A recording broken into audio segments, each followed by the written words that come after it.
Yes. So when we calculate H4, okay, when we calculate H4, okay, we'll get some value, right? We'll get some value of H4.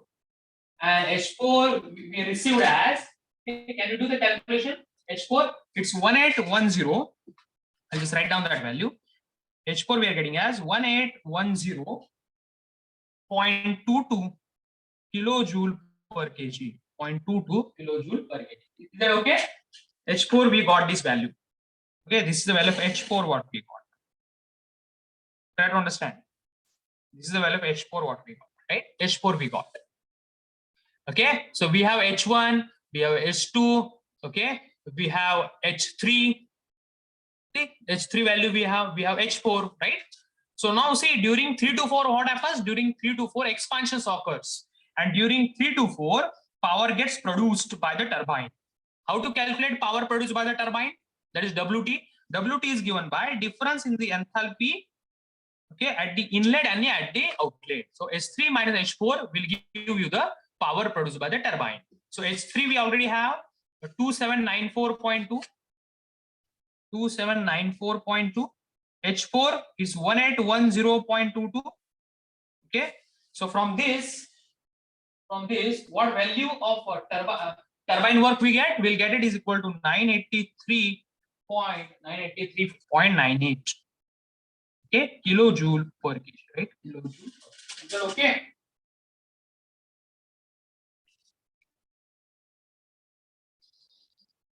Yes.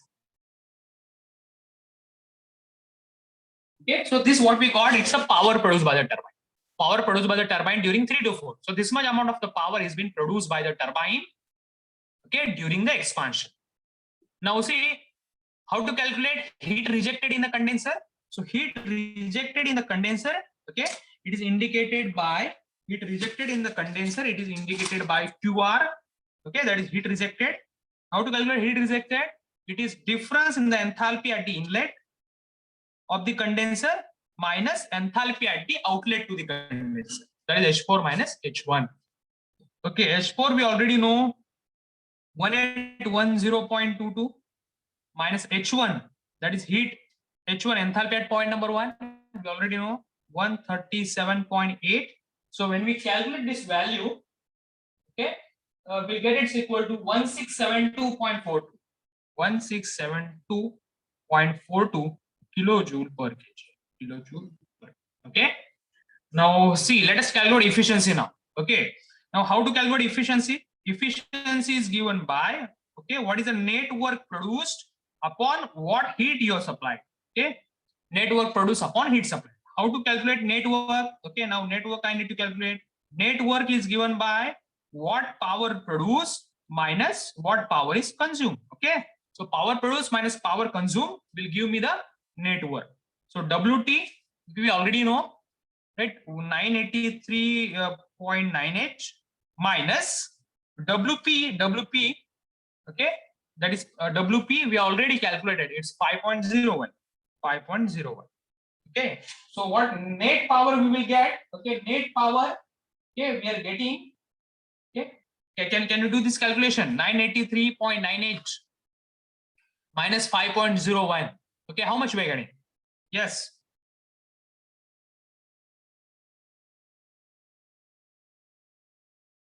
Let me know.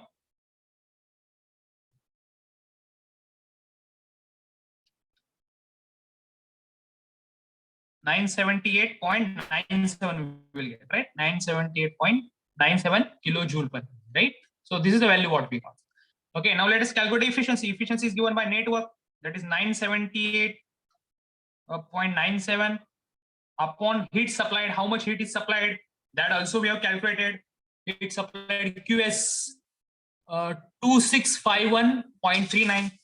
2651.39, right? 2651.39. So when we take their ratio, okay, we are getting the efficiency equal to 36. Okay, that means this Rankine cycle is 36% efficient. Okay, this Rankine cycle is 36% efficient. Is that okay, all of it? Yes, is that okay? Is that okay?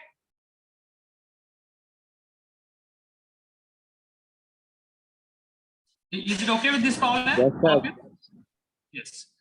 Okay, so say this is a simple problem which we have taken, okay, in which, okay, we need to use a steam table, okay, and the basic formulas for calculating WP, okay, enthalpies, all those we have used, right? So this problem was based on the condition that the steam at the inlet to the turbine is a dry steam. Yes, condition that the steam at the inlet to the turbine is dry. Okay. Now let us take one more problem. Okay. So let us take one more problem where the condition of the steam at the inlet to the turbine is superheated. Is superheated, right? So I will just write down that problem, okay, very fastly. In a Rankine cycle, just write down, in a Rankine cycle,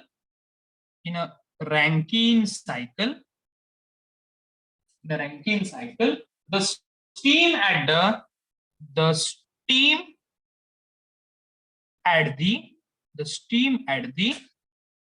inlet to the turbine, the steam at the inlet to the turbine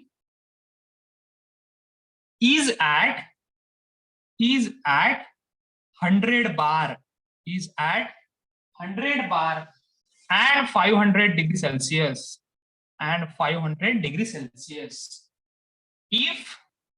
if exhaust pressure is 0.5 bar, determine its efficiency.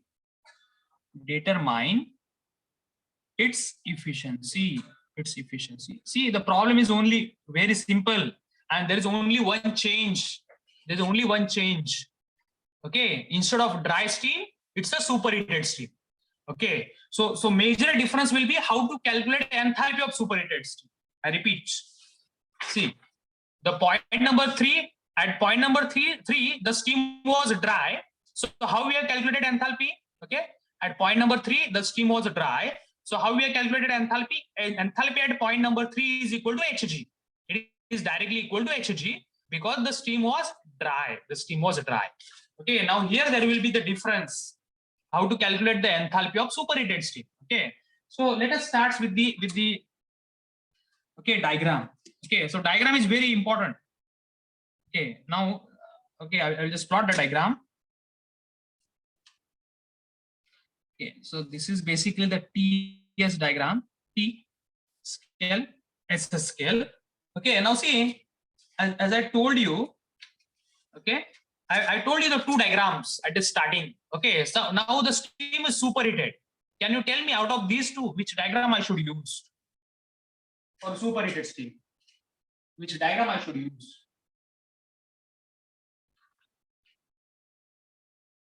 Which diagram I should use for superheated steam? First one or second one?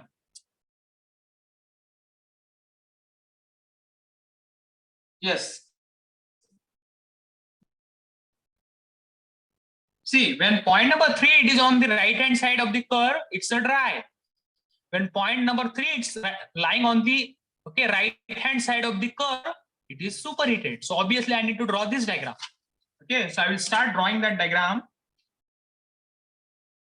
Okay, so I will start with the basic. Okay, so let us start with the process 1 to 2. Okay, let me start with the process 1 to 2. Okay, so I will start from this point. Okay, point number 1 is lying here. So from point number 1, we will compress it to point number 2. Okay, so 1 to 2, it's a compression. So from point number 2, okay, what we'll do? Okay, we will heat it in a boiler, right? We will heat that in a boiler. Okay, so this process of heating, it occurs in a boiler. See, 1 to 2, it's isentropic compression in a pump. 1 to 2, it's isentropic compression in a pump. Okay, during which the power gets consumed. Okay, how much power is consumed? Power consumed is WP. WP is consumed during 1 to 2, right? Now let us go to the diagram of, okay, let us move from point number 2. So see, from point number 2, okay, we need to heat it in a boiler, and that to be at a constant pressure. Okay, so see, but when I stop here, okay, when I stop here and if I start bringing down, okay, then the condition at point number 3 becomes dry. Okay, that I don't want. Now question will be whether the steam is dry or whether the steam is superheated. How to understand? How to understand? Okay, now see, okay, now see, at 100 bar, what is the temperature of the steam? 500 degrees Celsius. That is what is mentioned. Okay, so see, I'll just write down. Okay, at 100 bar, what is the temperature of the steam? Is 500. At 100 bar, the temperature of the steam is 500. It is given in the problem. Okay, so let us work out on some possibility. Okay, so at 100 bar, see here what I'm doing. At 100 bar, what is the saturation temperature of the steam? Let us calculate it. At 100 bar, at what temperature the steam will boil, that we will determine first. Okay, at 100 bar, at what temperature the steam will boil, and that temperature it is called as a saturation temperature. So let us calculate it first. Okay, so for that again we need to go for table number 2, obviously, because table number 2 it's based on pressure. So in table number 2, okay, just refer the pressure 100 bar. Okay, just refer the pressure equal to 100 bar. Okay, let us see pressure equal to 100 bar. Okay, so see here, all of you, I will just show that. Okay, so at 100 bar, okay, what is the saturation temperature of the water? It's 311. You can see here, it's 311. Okay, degree Celsius. You can see at 100 bar, the water will boil at 311 degree Celsius. Okay, so from where we got this? We got it from, okay, table number. We got it from table number 2. I'll just write down here. From where I got it from table number 2. Okay, so see, at 100 bar, the water will begins to boil at 311 degree Celsius. Okay, but in the problem at 100 bar, the steam is at 500 degrees Celsius. The steam is at 500 degrees Celsius. That means the temperature of the steam, okay, that is 500 degrees Celsius. Temperature of the steam, that is 500 degrees Celsius, is greater than the saturation temperature. Temperature of the steam, it is greater than the saturation temperature. Okay, so that you can conclude that the steam is superheated. Steam is superheated. See, I will give a simple example. Let's say now the pressure is atmospheric pressure, and that is 1.013 bar. That is atmospheric pressure. So if you start heating the water at 1 atmospheric pressure, the water will begins to boil at 100 degrees Celsius. The water will begins to boil at 100 degrees Celsius, right?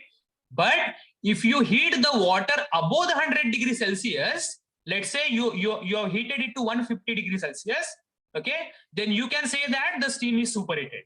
Because why the steam is superheated? Because the temperature of the steam, that is 150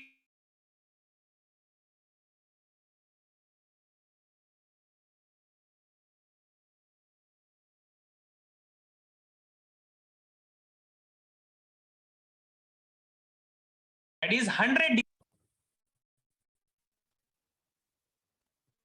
So that's why the steam is it clear? So the same case is happening here.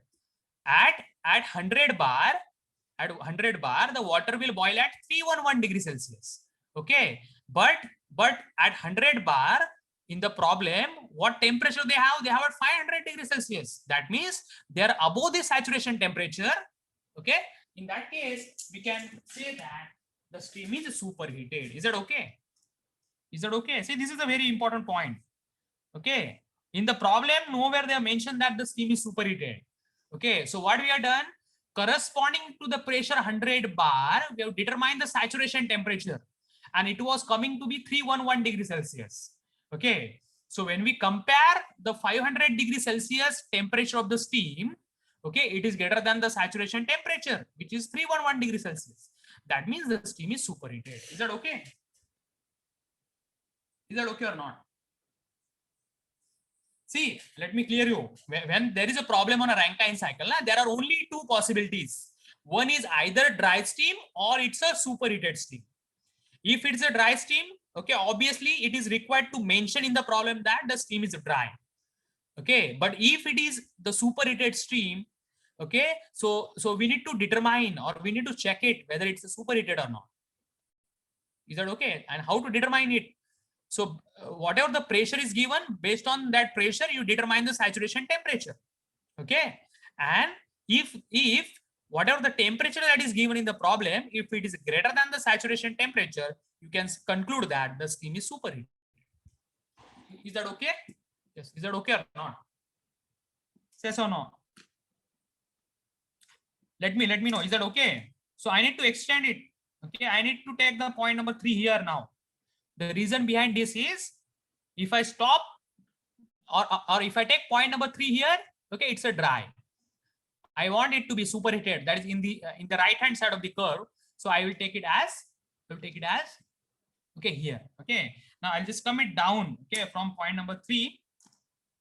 Okay. So see, during 2 to 3, what happens? During 2 to 3, we are basically supplying the heat. Okay, we are adding the heat during 2 to 3. Okay.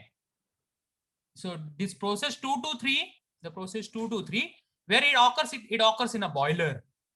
Okay, it occurs in a boiler. Okay, so let us start with the problem. So it is confirmed that the steam is superheated. Now let us start the diagram. 1 to 2, isentropic compression in a pump during which power gets consumed. Okay, let us go now from 2 to 3. Okay, where the heat is added in the boiler. Okay, but in the boiler pressure is constant. Okay. So what is given in the problem? In a Rankine cycle, the steam at the inlet to the turbine is at 100 bar. Okay. So point number 3, at point number 3, you should have a pressure equal to 100 bar and temperature is equal to 500 degrees Celsius, right? So at point number 3, what is the pressure? 100 bar. So what happens is pressure at point number 2 and pressure at point number 3 is constant. Okay, and that is equal to 100 bar. I will write down here. See, point number 3 is the inlet to the turbine. See, inlet to the turbine. So point number 3 is the inlet to the turbine, and inlet to the turbine is nothing but an outlet. So outlet of boiler. Okay, inlet to the turbine is the outlet of the boiler. Okay, and from inlet to outlet pressure is same. So P2 is equal to P3 is equal to 100 bar. I repeat. In the problem, it is given that the steam at the inlet to the turbine is at 100 bar. So point number 3 is the inlet to the turbine where pressure is 100 bar. See, inlet to the turbine is nothing but what? Outlet to the boiler. Okay. So whatever the steam that is coming out of the boiler, it is supplied to turbine. So outlet to the boiler is inlet to the turbine, right? So in the boiler, what happens? The pressure is constant. So P2 is equal to P3. That is equal to 100 bar. Is that okay? Yes or no? Is that okay or not? Let me know. Is it okay or not? Yes, sir. Okay. And see, what is given? What is given is, okay, temperature at point number 3. How much they have given? They have given the temperature at point number 3 as how much? They have given this temperature as 500 degrees Celsius. See, temperature at point number 3, it is 500 degrees Celsius they have given. Okay, so at point number 3, what is pressure? Is 100 bar. And what is temperature? Is 500 degrees Celsius. It is given. See, I am plotting TS diagram.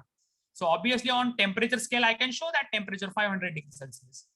Okay, and what is this 311 degrees Celsius? See, this is nothing but 311 degrees Celsius. See, this is 311 degrees Celsius. Okay, so this line, it's a saturation line. Okay, this is a saturation line, and you have a temperature above the saturation line. So that means you have superheated steam. Okay, see, this is saturation. So I'll just write down. This is T sat. This is a saturation.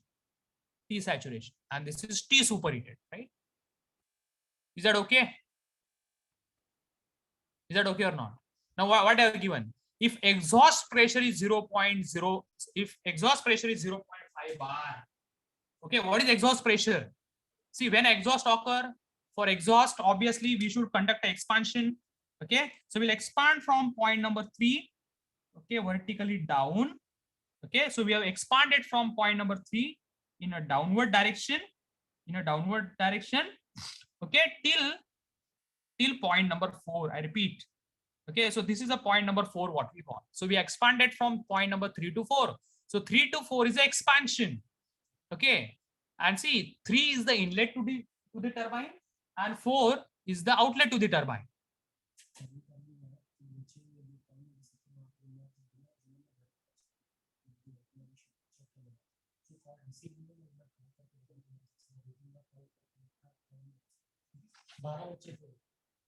So see, all of you, from 3 to 4, what happens? See, during 3 to 4, expansion occurs. During 3 to 4, expansion occurs. And expansion occurs in a turbine.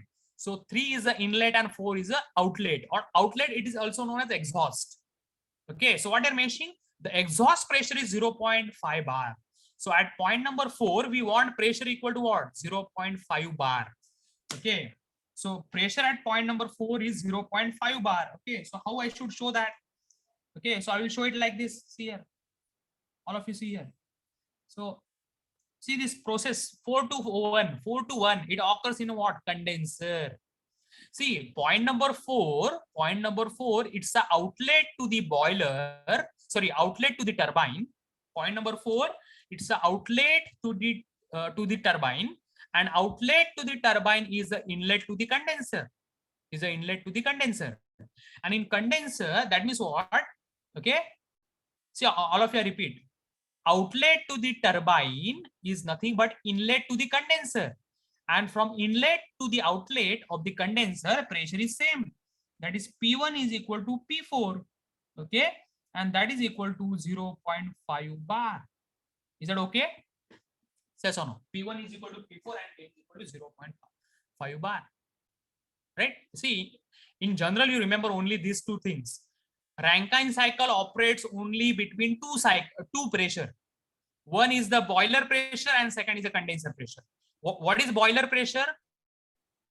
Okay, the pressure available at the inlet to the turbine. And what is condenser pressure? The pressure which is available at the outlet to the turbine. Right? So is that okay? Let me know. Is that okay or not? Okay, so see, all of you. During 3 to 4, expansion occurs. So what happens? Power gets produced. During 4 to 1, rejection occurs. So what happens? Heat gets rejected. See, I'll just write down. Heat gets rejected. Right? So now let us start as like that. As like first column. Okay. See, point number 1. I will now go I'll go somewhat fast. Okay. At point number 1. Okay. Point number 1. It is lying on a saturated liquid line. Okay, so H1, I will calculate H1 as HF1. H1 is equal to HF1 because it is lying here. So H is equal to HF, and HF1 means what? HF at point number 1. What is the pressure? 0.5. 0.5. See, I'm going with the same process. Point number 1, it is lying on a saturated liquid line. Okay, so whenever any point is lying on this line, it is HF or it is F. Whenever it is lying on this line, it is G. Okay. So see here, all of you. This curve, if you want, I'll just expand here like this. Okay, this part of the curve you assume. Right? Is that okay? It is expanding like this. And this point number 4, it is lying inside this curve. Okay, so HF, have you understood how to calculate H1? See, same I am doing. I'm not doing anything new. See here. H1 is equal to HF1. Similarly, H1 is equal to HF1. That is HF at 0.5 bar. So let us calculate that. Okay, 0.5 bar. Let us calculate that. How to calculate HF at 0.5 bar? Okay, pressure is known. Okay, let us refer the table. Table number 2.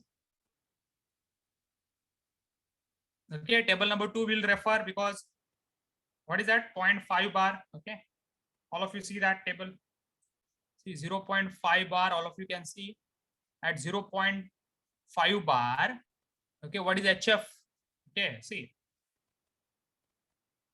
This is table number 3. Okay, I want table number 2.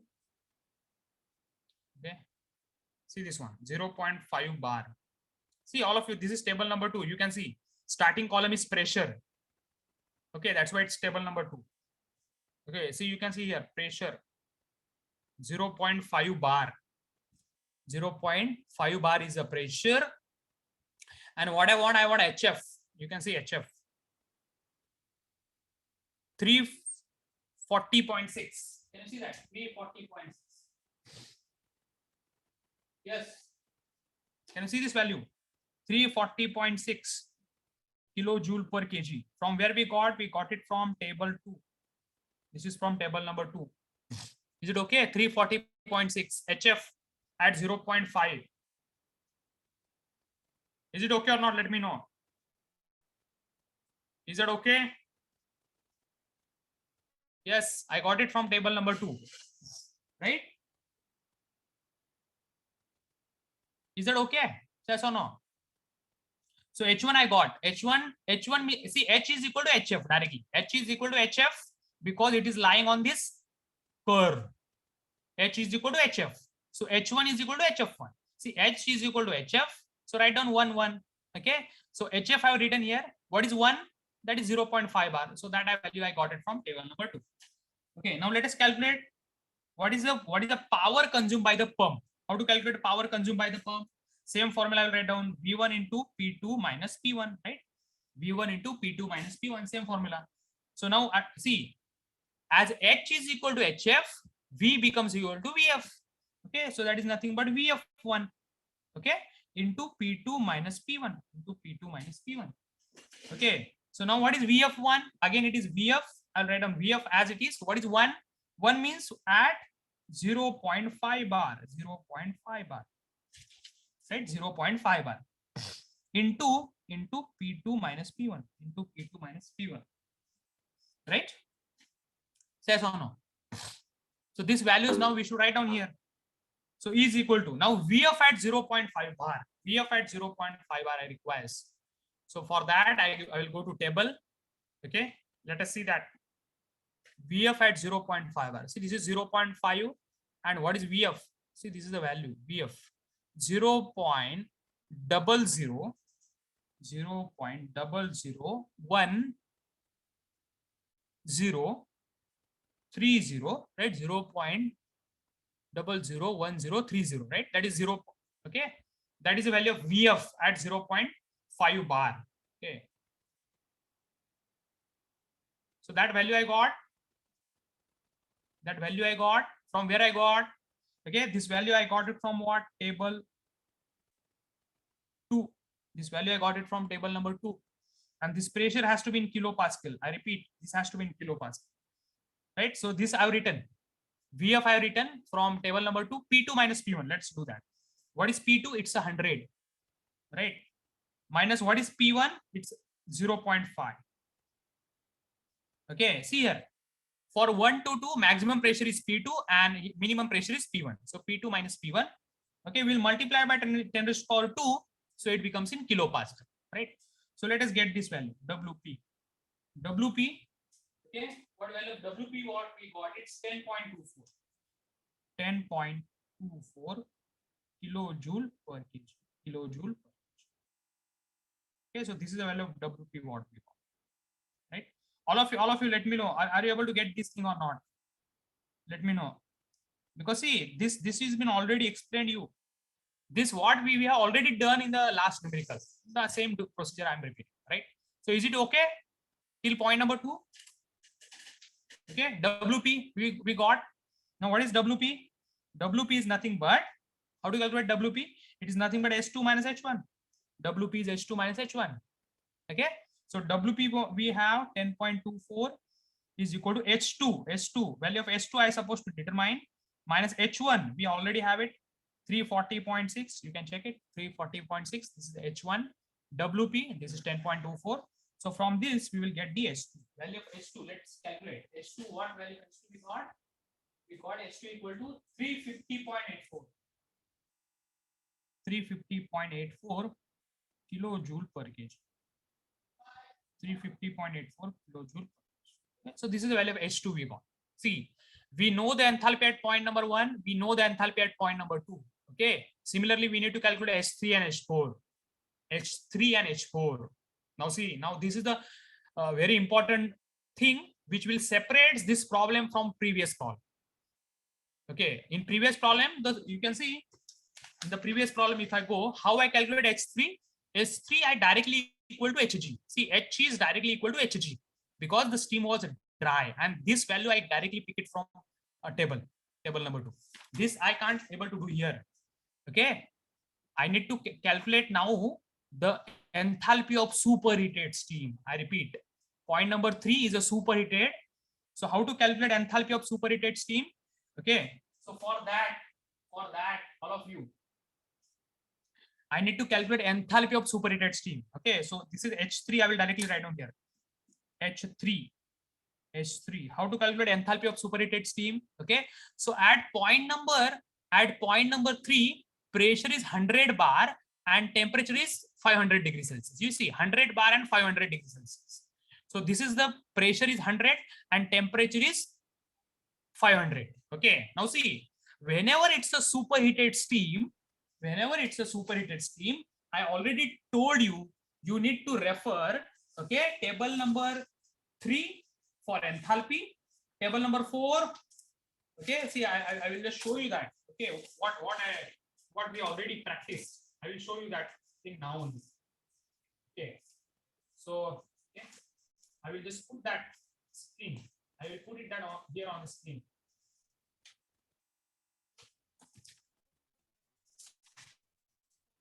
Okay, I will just show you that what already we have taken. Just see this. Okay, so see here all of you. Now see, point when we see the point number 3, it is in the superheated region. Okay, so for superheated steam we have only 3 tables, table number 3, 4 and 5.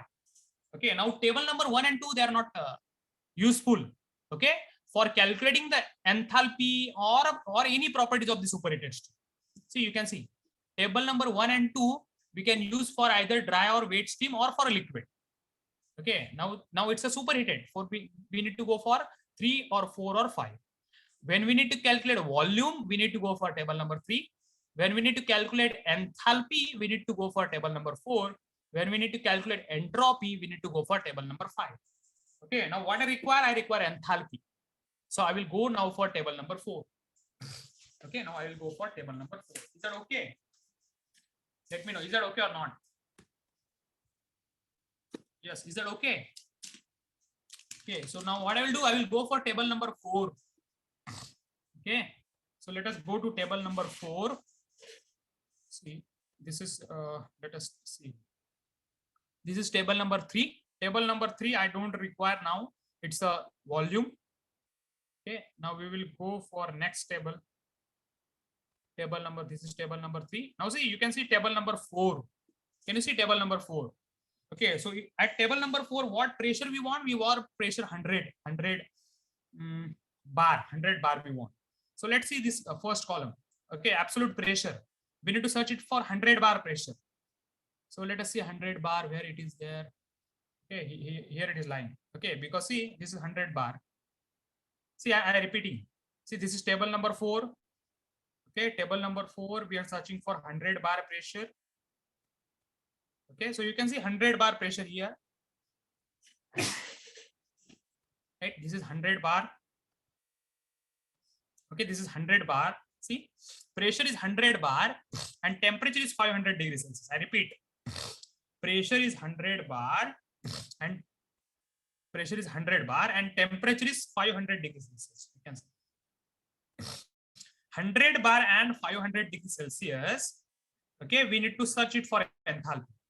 Okay, so you can see here value. I'm just okay. See, 100 bar is a pressure, 500 degrees Celsius is a temperature. Okay, so where they are going to coincide. Okay, so that will give me the value of enthalpy. Okay, so that will give me the value of enthalpy. So you can see here. Can you get this 3374.6? Is that okay? Can you see this value 3374.6? It's basically the intersection. See, this will intersect here. Okay, and this we need to move straight, right? We need to move very straight.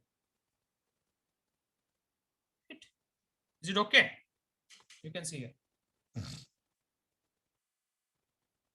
Okay, so that is 3374.6. Okay, that is the enthalpy. because we are seeing table number 4. So table number 4 will give you the value of enthalpy provided pressure and temperature are known. So pressure is 100, temperature is 500. Where the intersect, that is 3374. What is that? 3374.6 kilojoule per kg.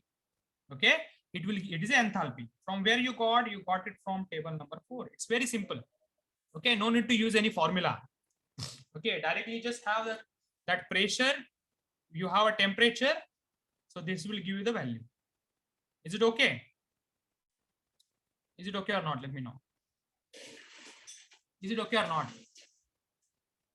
I will write down at 100 bar and 500 degrees Celsius. Is it okay?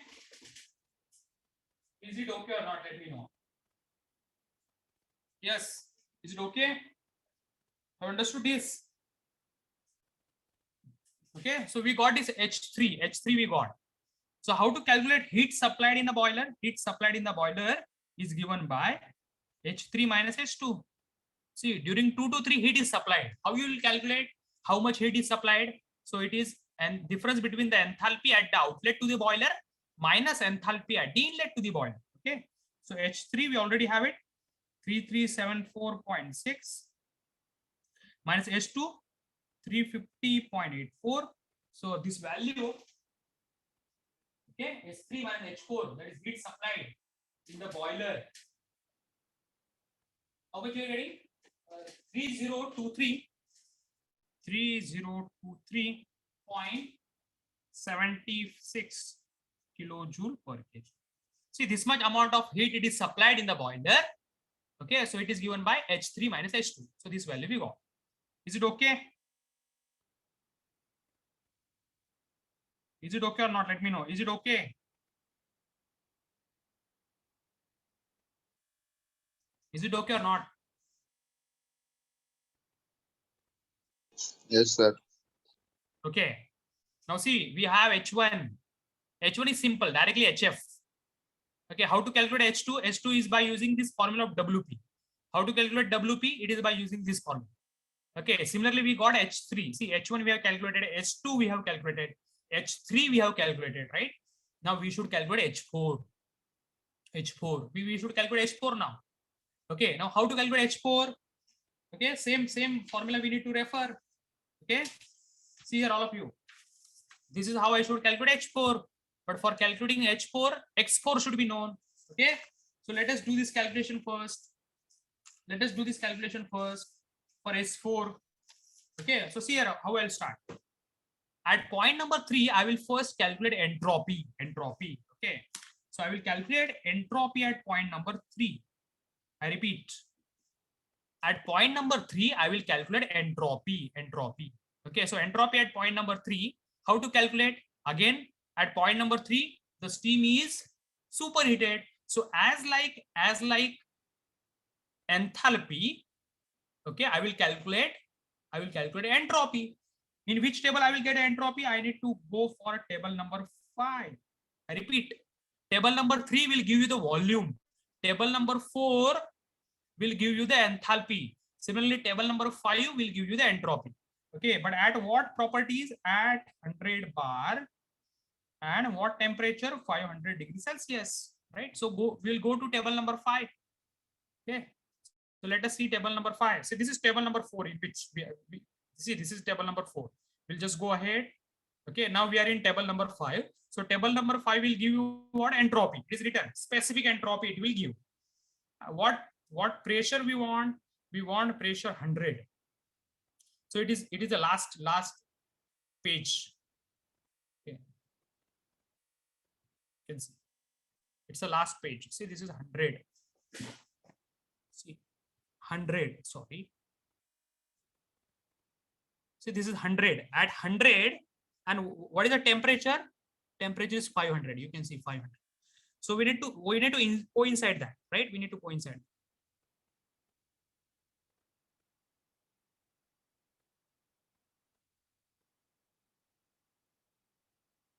See, all of you see this 100 and 500. Where they intersect? They intersect at where they're intersecting? they're intersecting at 6 point, this above value 6.599, right? They're intersecting 100 bar pressure, 100 bar pressure, okay, and 500 degrees Celsius. They're intersecting at 6.59. Is that okay? Yes or no? Yes.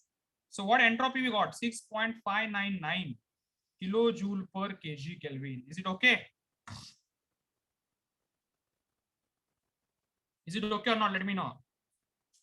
See, this is what we got from table number 5. We got S3 directly 6.599 from table number 5 at 100 bar and at 500 degrees Celsius. Is it okay? Now, purpose is why we have calculated S3. We know that S3 is equal to S4, right? We know that S3 is equal to S4, right? So S3, well, if S3 I know 6.599. How I should calculate S4? S4, see at point number 4, obviously the steam is wet. The steam is wet.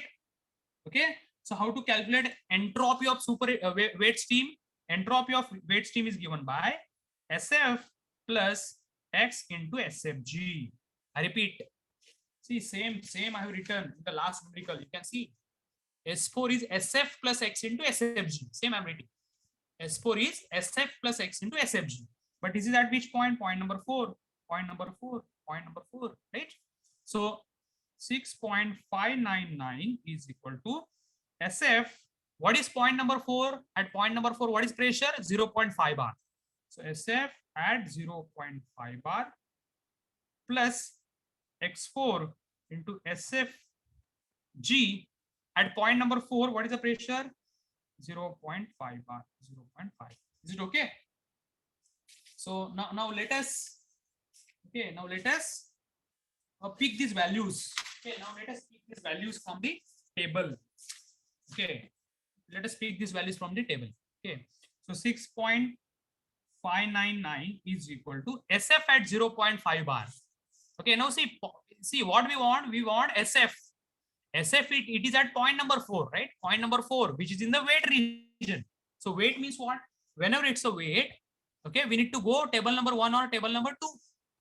See, table number 1, it's on temperature. Table number 2 is based on pressure, right? See, for point number 3, which is a superheated steam, okay, we have referred table number 4 and table number 5. For point number 3, we have referred 4 and 5, table number 4 and 5. But for point number 4, which is in the weight region, we need to refer table number 1 if temperature is known. We need to refer table number 2 when pressure is known. So we'll refer table number 2. Okay. So we'll calculate SF at 0.5 bar from which table? Table number 2.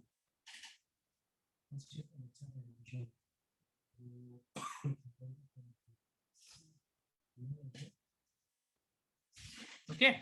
So for that, let us see this table number 2. We will see table number 2. Okay, all of you see this. Table number 4 we have just, okay.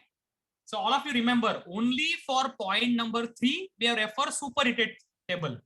That is table number 3 or 4 or 5. Okay. For rest of the every point we need to refer either 1 or table number 2. Table number 1 or table number 2.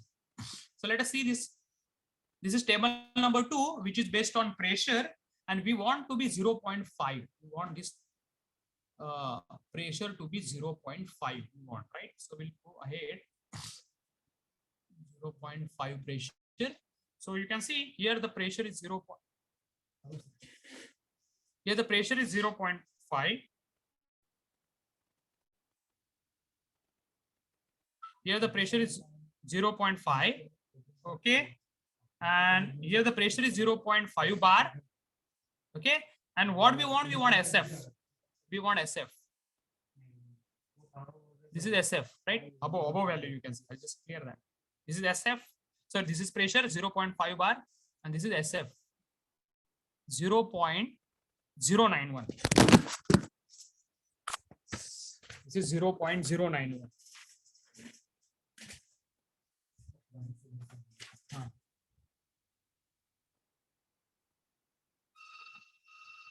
Okay, all of you just pick these values and just do the calculation.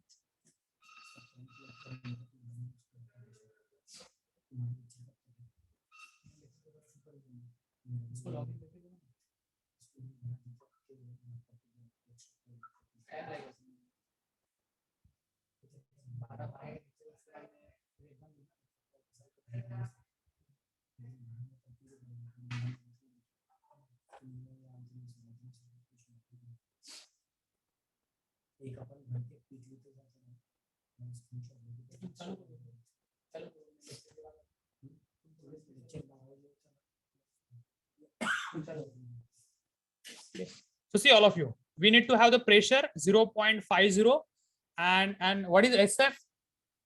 What do you want? SF at 0.5 bar. And what was that? 1.091. Is that okay? Yes, all of you. Is that okay or not? Let me know. See, until and unless you respond now, see this is 0.50 and SF is 0.091. Is it okay?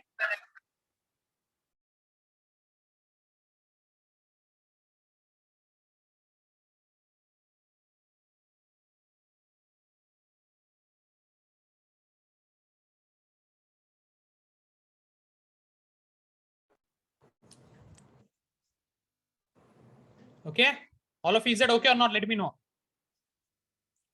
Is that okay or not? Let me know, all of you. Should I explain again? Yes, sir. See, this is a pressure 0.50 and what we want SF.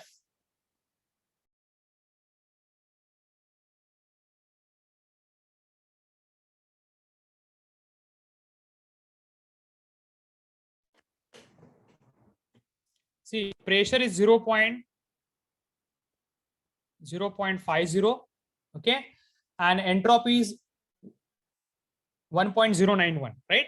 At point what? 0.5 bar. Similarly, we want SFG. Similarly, we want SFG. Okay, so this is how much? 6.504. Okay, so this is 6.504. 6.504. So these values we got it from table 2. I repeat, these values, what I want SF and SFG. So SF and SFG I calculated at 0.50 pressure. Okay, is it okay? From table number 2. Is that okay, all of you? Let me know. Is that okay?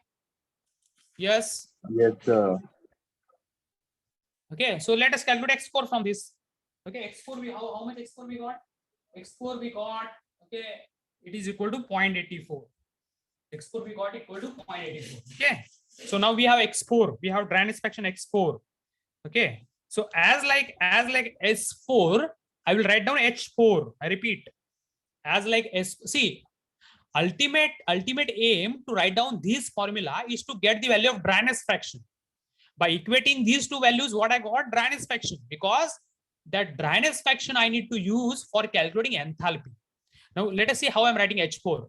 S4 was SF plus X into SFG. So similarly, H4 is HF plus X into HFG. Okay.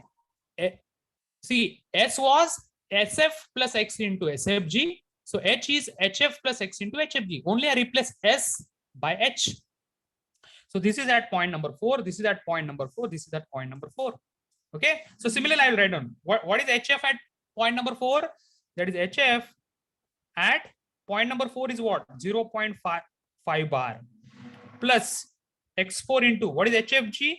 That is HFG. And what is point number 4? It is 0.5 bar, right? 0.5 bar. Is it okay? Is it okay or not? So again, I require these values. HF at 0.5 bar. Let us calculate that. HF at 0.5 bar. Same table. Okay, same table. See, this is 0.5 bar. Okay, HF is this value 340.6, right? This value is 340.6. 340.6. This is HF. Okay. And HFG, you can check it. HFG, value of HFG. Okay, 2305.4. 2305.4. Okay, all of you check this. Okay, from where we got these values from table number 2. I'll just write down table 2. Table 2 I referred. Okay, so we'll get enthalpy H4. We'll get enthalpy H4 is equal to 227.13 kilojoule per kg. Kilojoule per kg. Right? Is it okay? So this is what we got H4. We got enthalpy at point number 4. See, we equated S3 is equal to S4. So from that we got X4. X4 we have put it here. So we have got H4. Right? So now once we have the value of H4, see enthalpy at point number 4. Okay, this is enthalpy at point number 4. Okay, so how to calculate now power produced by the turbine? Power produced by the turbine is nothing but H3 minus H4. Simple way. Power produced by the turbine is H3 minus H4. Okay, H3 we already calculated. See, H3 is there. It is 3374.6. 3374.6. This is H3 minus H4 is 2277.13. So from this we will get power produced by the turbine as 1097.46 kilojoule per kg. 1097.46 kilojoule per kg. So this is what we got power produced by the turbine. Okay, so this is the power produced by the turbine. Now let us calculate. How much heat is rejected in the condenser. How to calculate? Okay, it is nothing but H4 minus H1. H4 minus H1. See, H4 minus H1 will give you the heat rejected in the condenser. So H4 we already have 2277.13 minus H1 we already calculated it 340.6. So from that, okay, we will get the heat rejected, okay, in the condenser as 1936.53 kilojoule per kg. So this is the value what we got, right? Now what they're asking to calculate efficiency. Efficiency is given by what? Net work upon heat supplied.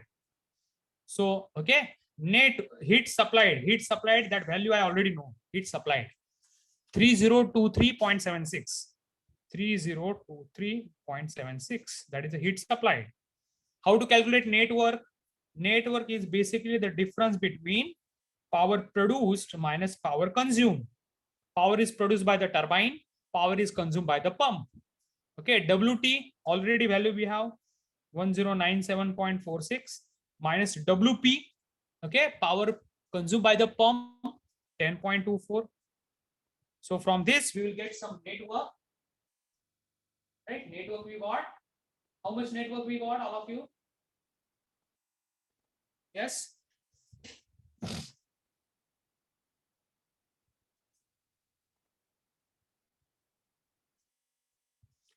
One zero 1087.22.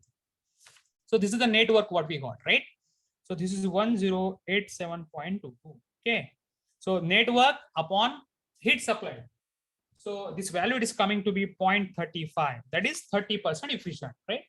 So this Rankine cycle, it is coming to be 35% efficient. Is that okay? Is that okay or not? Let me know.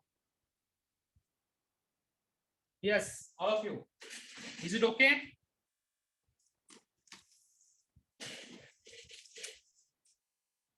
Is it okay to all of you? Have you understood how we started? See, the problem it is same as like what problem we have solved last. Okay, but only difference how to calculate enthalpy at point number 3. It's very simple. Directly refer table number 4 for calculating enthalpy. Okay, refer table number 5 for calculating entropy. Simple. Okay, rest of the problem it is same as like what we have solved. Okay, so is that clear to all of you?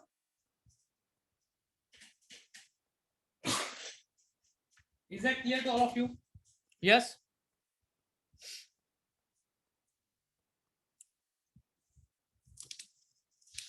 Is that clear, all of you?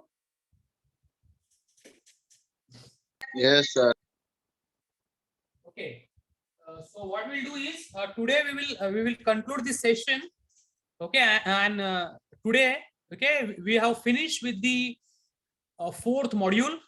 Okay, and basically, okay, that is nothing but fourth module. If you see, okay, in the initial part was properties of the steam, okay, which we already covered, and second part was vapor power cycle. So with the today's lecture, we have finished that part. Okay, so we have finished with the fourth module. Okay, so in the next lecture on tomorrow, okay, we'll be starting with the gas power cycle. That is fifth module. Okay, we'll start with the gas power cycle. That is fifth module. Initially, we will see what is Otto cycle. Then we will see diesel cycle. Then we will see dual cycle. Okay. See Otto cycle. We will see diesel cycle. We will see dual cycle. Then we'll see Breton cycle, Stirling cycle, Atkinson cycle. Okay, Lenor cycle. So all see this is a in this chapter we have only seen the Rankine cycle. Okay, so followed by there are multiple cycles like Otto, diesel, dual, Breton, Stirling, Ericsson, Atkinson, Lenor. All are these cycles we need to see in the next chapter or next module. Okay, so in the next lecture we'll be starting with that module. Today we will conclude with this module. If you have any doubt or difficulty, okay, you can ask. Otherwise, we can conclude the session.